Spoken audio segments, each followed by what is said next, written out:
My wife passed away in early spring, just before the tulips bloomed her favorite. 42 years together, and suddenly, the house we built felt like an empty shell. Grief is strange.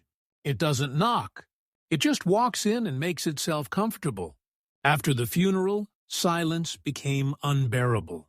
The echo of her humming, the clink of her teacup, it haunted every room. My son, Daniel, offered for me to come live with him. "You shouldn't be alone right now," he said, placing a hand on my shoulder. I was hesitant. I didn't want to feel like a burden, but the loneliness was starting to swallow me. So I packed a small suitcase and left the home I thought I'd grow old in. His house was modern, cold, no photos on the walls, no smell of food cooking, just glass and stone. His wife, Melissa, greeted me with a tight-lipped smile that didn't reach her eyes. "We've cleared the guest room," she said, without making eye contact. My grandkids, Sophie and Max, seemed happy to see me. Their hugs reminded me why I came. I thought maybe, just maybe, I could feel useful again. Be a part of something, heal a little. I didn't know then that this move would break me before it healed me. The first week was quiet. Daniel left early for work, and Melissa kept herself busy upstairs. I made breakfast for the kids, helped Sophie with her homework, and even started fixing a wobbly stair on their back deck. I wasn't trying to impose. I just needed something to do, something to feel useful. One afternoon, I overheard Melissa on the phone. Her voice was sharp and low. "He's just always here, watching, touching things. I didn't sign up for this." She paused. "Daniel said he'll talk to him." I stood frozen by the hallway, my heart sinking. That night, at dinner, Melissa asked, "How long do you plan to stay?" Daniel shot her a look, but said nothing.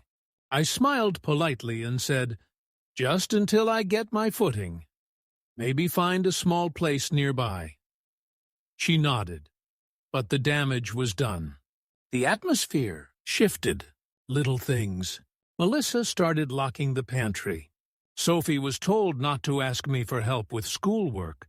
Max stopped hugging me goodnight. The warmth I'd felt began to fade.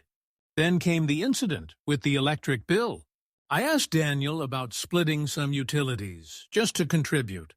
He sighed loudly and said in front of everyone, "Dad, we didn't ask you to pay. You're making this complicated." Melissa chimed in, "Honestly, it feels like you're trying to control things again. Just relax. Watch your shows or something." I sat there, stunned. Sophie looked at me with wide eyes. Max stared at his plate. That night, I laid awake in the dark room they called the guest suite, realizing I was no longer family. I was a problem. And problems. They don't get treated with kindness in that house. Melissa stopped speaking to me altogether, except for clipped instructions like, "Don't touch the laundry," or "Please stay out of the kitchen after 7. Daniel started coming home later and later. The kids avoided me like I carried a disease. One afternoon, Sophie came into my room, no, their guest room, and closed the door quietly. She whispered, "Grandpa, Mommy said I shouldn't talk to you unless Daddy's home. But I miss you." I hugged her tightly. That moment nearly broke me. The next day, I found the garage door opener missing from my coat pocket. Melissa had moved my winter boots out to the porch. Subtle, almost polite ways of saying, "You don't belong here." Then came the night that changed everything. We were having dinner, and I noticed the mood was particularly icy. I asked Daniel softly, "Did the internet bill go up this month?" I saw a notice on the counter, thought, maybe I could cover it. He snapped, "Oh my God, Dad. Are you serious? Can you stop pretending you're helping? You think throwing money at everything makes you part of this family again? It doesn't. Melissa laughed. Not loud, just one of those sharp little exhales full of judgment. He just wants to feel needed. It's kind of sad. But Daniel wasn't done. You're only here because we didn't have the heart to stick you in a home. You think living with us is some kind of gift? No, it's a favor, one we're regretting. I looked across the table. Sophie had tears in her eyes. Max looked embarrassed, like I was the one who should apologize. That was the moment. Not the words themselves, but how easily they said them. Like they'd been waiting for a reason. I didn't say a word. I stood up, cleared my plate, and walked to my room. Closed the door, sat on the edge of the bed, and stared at my old hands. I raised a son who thought I was a burden. I buried my wife alone. And now I was being erased from the life I'd helped build. But I wasn't broken. Not yet. I barely slept that night. I lay there in the dark, listening to the heater hum, thinking of all the years I worked 2 jobs, all the school plays I never missed, all the quiet ways I tried to be a good man. I thought of my wife, Margaret, and what she would say if she could see what our family had become. She always believed in dignity, even in pain. The next morning, I woke up before everyone. I made a pot of coffee, sat at the kitchen table, and looked around at the house. My house.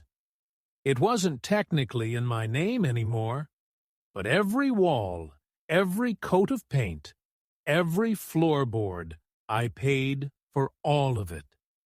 When Daniel and Melissa struggled with their first mortgage, I stepped in, quietly, legally. I took care of it, because that's what fathers do. But fathers don't deserve to be humiliated in front of their grandchildren. Not after giving everything. That morning, I made a few calls. First, to the attorney who helped with the deed years ago. Then, to the bank. Then to a moving company. I didn't cry. I didn't rage. I just listened. Took notes. Asked for dates and numbers. In the middle of all this, Sophie knocked on my door again. She handed me a drawing stick figures of us holding hands in front of a house with flowers. I hugged her tightly. That was my last straw. Not because it hurt, but because it reminded me I had something worth protecting. My name, my story, my peace. When Daniel came home that night, I greeted him at the door like nothing had happened. But something had. A decision had been made. I didn't tell them when I started the process. I didn't even hint at it. But the legal documents had been filed, the transfer reversed, and the property was now fully back under my name. Quietly. Permanently. I paid off the remaining balance and canceled the joint account Melissa didn't know I monitored. The car she used, registered to me. The utilities, also in my name. All of it mine. And then, on a quiet Saturday morning, while Daniel was out running errands and Melissa was still asleep, the moving trucks arrived. I packed only what belonged to me, my photos, my books, my few clothes, and I left a note on the kitchen counter. Since I'm such a burden, I'll take the weight with me. You'll be fine without me. P.S. The next mortgage bill is due Monday. Good luck. I moved into a small apartment near the library downtown. Nothing fancy, but it was mine. Peaceful. Warm. 2 days later, Daniel called. 6 missed calls. Then texts. Dad, what did you do? Why is the bank calling me? Are you serious right now? I didn't respond. Melissa sent one message. We needed you. And that was the first honest thing she ever said to me. I didn't reply to that either. Some lessons aren't taught with lectures. They're taught with absence, with silence, with the kind of dignity that echoes louder than shouting. I never wanted revenge. I just wanted to be treated like a human being. In the end, I didn't get an apology. But I got something better: my freedom. If this story resonated with you, please like this video, subscribe to the channel, and share your own experiences with family boundaries in the comments. To listen to the next story, click on the box on the left. Thank you for watching.